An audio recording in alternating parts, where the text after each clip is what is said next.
지난밤에 우병우 전 수석에 대한 두 번째 구속영장 기각됐죠. 그 영장 기각되기 몇 시간 전에는 고영태 씨가 검찰에 긴급 체포됐고요. 자, 검찰에 대한 비판 여론이 일고 있는데 마침 시사인의 주진우 기자 고영태 씨 체포 현장에 함께 있었답니다. 연결해보죠. 주진우 기자 안녕하세요. 안녕하십니까. 주진우 기자. 네, 안녕하십니까. 주진우 기자. 여보세요. 네, 잘 들리시죠? 예, 잘 들립니다. 예, 그 긴급 체포되는 현장에 주진우 기자는 어떻게 가 있게 됐어요? 긴급 체포한다고 해서 제가 급히 가봤습니다. 연락을 받고? 네, 현장에서 지켜봤습니다. 검찰 발표에 의하면 한 1시간 반을 버텼다 그러던데 어떤 상황이 벌어졌습니까?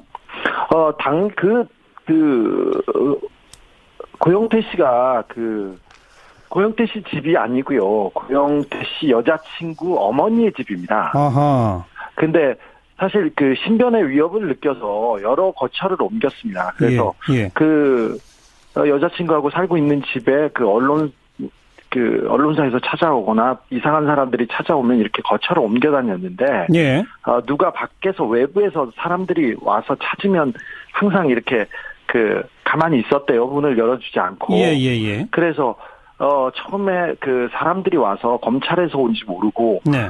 자기는 최순실이 보낸 사람들이 온 줄 알고 해서 집에 가만히 있었다고 얘기합니다. 예. 계속 1시간 반가량을 가만히 있으니까 검찰이 문을 뜯고 들어간 거죠? 네. 119를 불러서요. 소방대원을 불러서 문을 뜯고 들어왔습니다. 네. 그런데 검찰의 주장에 의하면 고영태 씨가 연락은 끊고 잠적했기 때문에 체포영장을 신청해서 법원에서 합법적으로 체포영장을 발부받아서 집행한 것이다. 이런 주장인데 어떻게 생각하세요? 오늘 노승건 차장도 브리핑에서 언론 보도 이후에 연락을 끊었다고 그리고 잠적했다고 했는데, 예. 고영태는 검찰에 연락을 끊은 적이 없었어요. 지금껏 검찰에 출두해서 조사받고 특검에 가서 조사받은 게 10여 차례입니다. 그리고 예.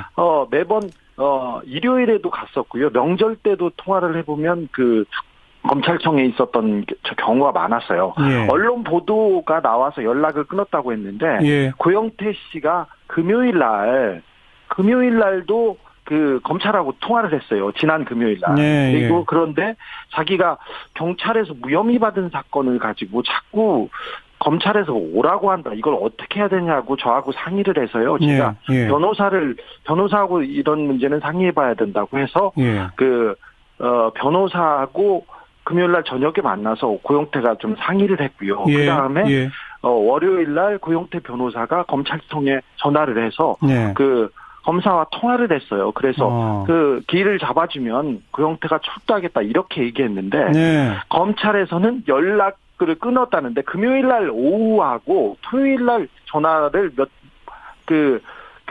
조금 안 받은 거는 있었던 것 같아요. 안 받거나 아니면 전화기를 쳐다보지 않았대요. 그런데 금요일 날 오후부터 연락이 안 된 걸 가지고 검찰에서는 일요일 날 5시, 4월 9일 5시에 영장을 청구했고요. 일요일 날 발부받아가지고 어제 집행한 겁니다. 하루 전화 통화가 되지 않았다고 체포영장을 청구하는 거는 조금 이건 일반적인 경우라고는 볼 수 없습니다. 소환장도 전혀 보낸 적도 없습니다. 예. 그런데 인사청탁을 대가로 돈을 받았다 이런 혐의 아니겠습니까? 네. 그 혐의에 대해서는 뭐라고 해요, 고영태 씨는?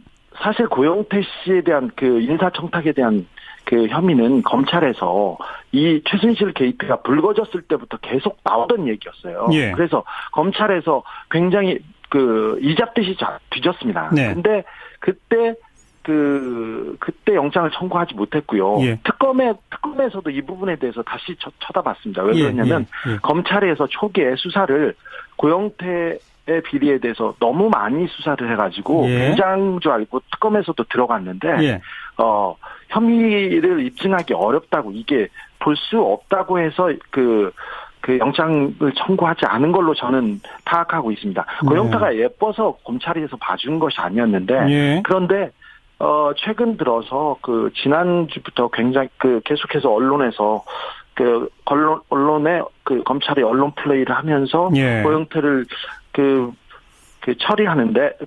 처리하려고 했는데, 그 부분에 대해서 수사가 이루어져야죠. 그리고 그 네. 법원에서 판단을 받겠죠. 하지만 그 예전부터 있었던 그 혐의에 그리고 다 그 혐의들을 모아서 지금 영장을 청구하려는 것처럼 보입니다. 그런데 검찰도 뭔가 조금 입증을 했으니까 체포영장이 발부되지 않았을까요?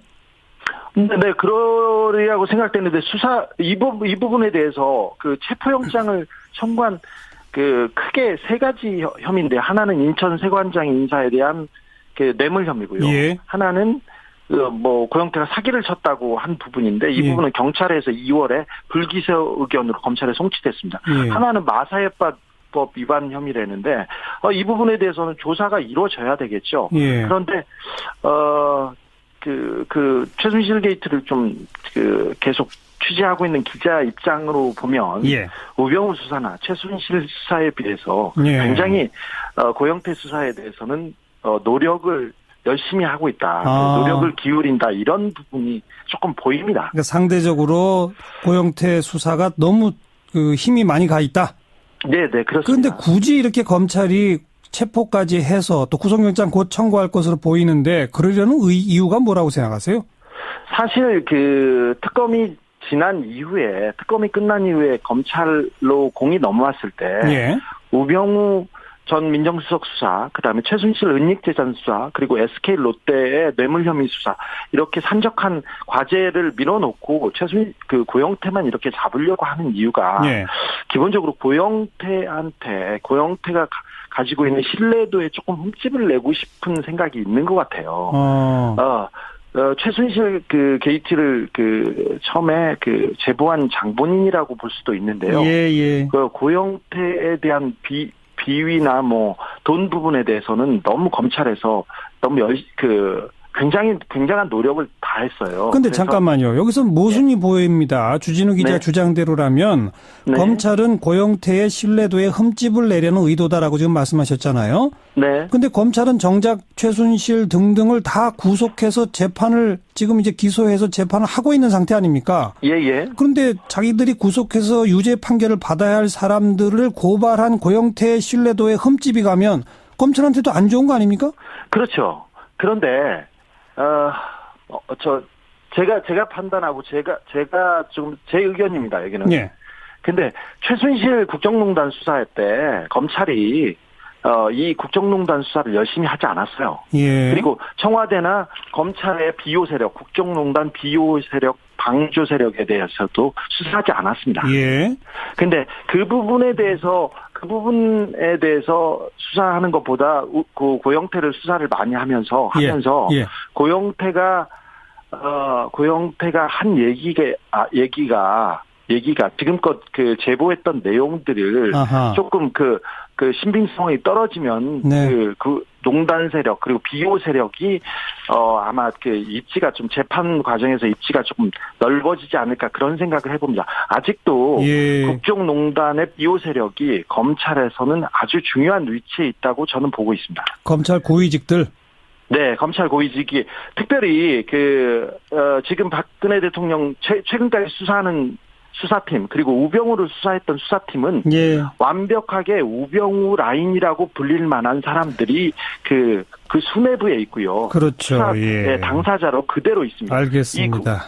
그래서 국정농단 수사가 조금 잘 안 되고 있다고 저는 그렇게 보고 있습니다. 그러니까 주진우 기자 생각에는 고영태의 신뢰도를 흠집내서 자기들이 이미 구속해서 기소까지 한 그 범죄자들을 자유롭게 하기 위한 것은 아니고 검찰이 왜 이 부분은 더 수사하지 않느냐. 또 지금까지 그쪽은 아예 수사도 안 했다라고 하는 비판, 그 비판로부터 좀 자유로워지기 위해서다 이렇게 보시는군요. 네, 그렇습니다.